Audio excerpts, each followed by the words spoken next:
Welcome to the Tea of Life podcast. My mission is to transform every area of life by encouraging and equipping you to live the life you love and love the life you live.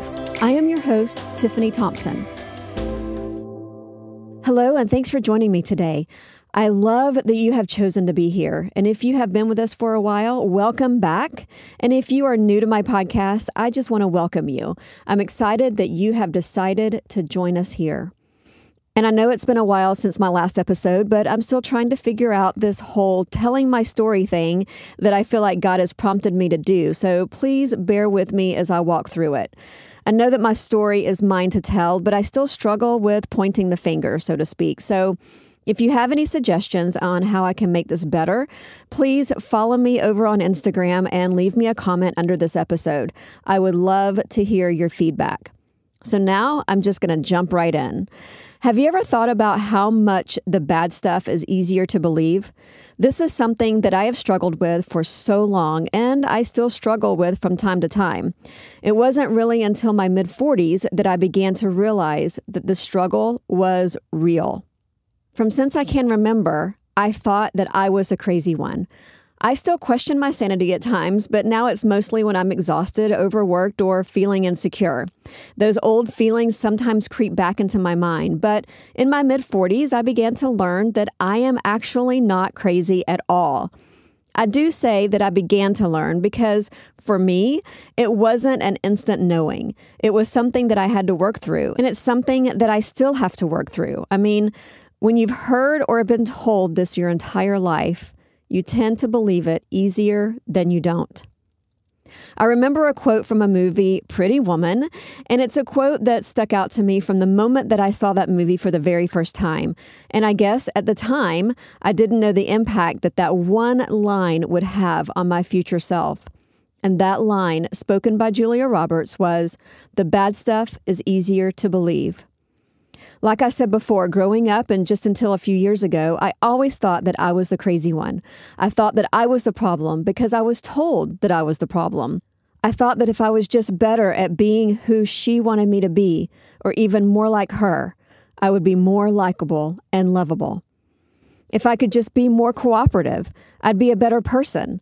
If I could just be nicer, quieter, less structured, and even prettier or skinnier, I may be more accepted. These were more than just thoughts in my head. These were actual words spoken to me. Since I was little, I've also been told that I'm not good. I've been told that I'm not a good daughter and that I never have been. I've been told over and over that I'm a thorn in the side and that I have been since the day I was born. I've been told that I'm selfish, unchristlike, and a disappointment. And I know that just because I'm told those things doesn't make them true. I've learned to not make her words my identity.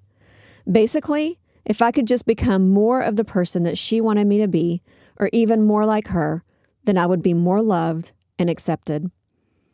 I admit that I do still struggle with that from time to time, but the times are getting less and less, and I have begun to recognize it, mostly now, even before it starts.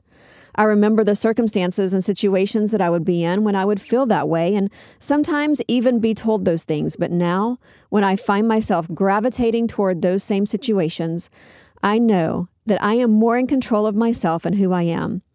I am in control of how I respond and what I believe. I prepare myself by either walking away or just staying away. Or, if I can't do either of those things, then I make sure that I am in the proper mindset, throwing up guardrails to not allow those things to penetrate me like they always did before. But over the years, I still silently believed all this was true. I thought that if I was just more available, more cooperative, more agreeable, less troublesome, that all that would make me a better daughter and more lovable. If I could just be all of those things, then this relationship wouldn't be so hard.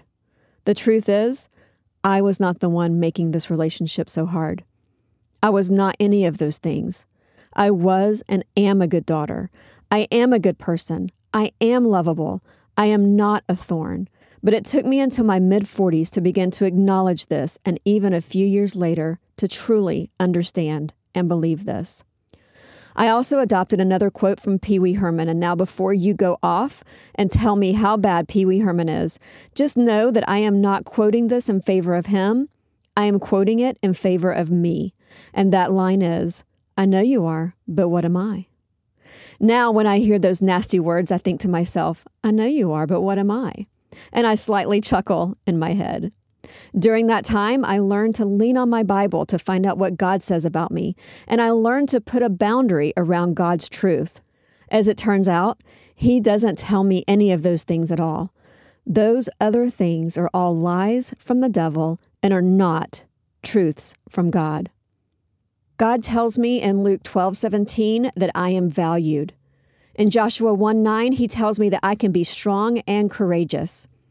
1 Peter 1:9 tells me that I am chosen. 1 John 3:1 tells me that I am a child of God.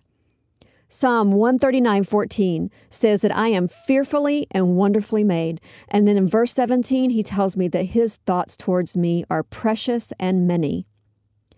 Ephesians 2:4 and 5 tells me that I am loved by God with a great love, even through my sin. Matthew 5:14 tells me that I am the light of the world. John 15:15 says that I am a friend of God. Romans 8:31 says that God is for me. Ephesians 2:19 says that I am not a stranger, but a member of God's household. And Romans 8:37 says that I am more than a conqueror. The funny thing is looking through the Bible, I don't see all of those negative things that I was told. None of that is true. If this is something that you have experienced during your life, or you may be even experiencing right now, I want you to know that God is not telling you all of those lies. The devil is telling you those. Those nasty things that you are being told are lies straight from the pit of hell. Now that I know that those are all lies, I've learned to live more free and more victoriously. I am free to be who God created me to be in order to benefit His kingdom, and not the person that she thinks that I should be in order to benefit hers. The bad stuff may be easier to believe, but I've also noticed that the more that I've begun to concentrate on what and who God tells me that I am, it's now His good stuff that is easier for me to believe. I really appreciate you being here with me today. I pray that this blesses you and allows you to know that you are chosen and loved. Thanks for being here. I cannot wait to be back with you again. Thank you for listening to the Tea of Life podcast. If you have two friends who need to transform every area of life, tell them about us. Also, right now before you forget, make sure that you hit that subscribe or follow button, and that way you will never miss an episode. Thank you for listening to the Tea of Life podcast, and we'll chat again soon.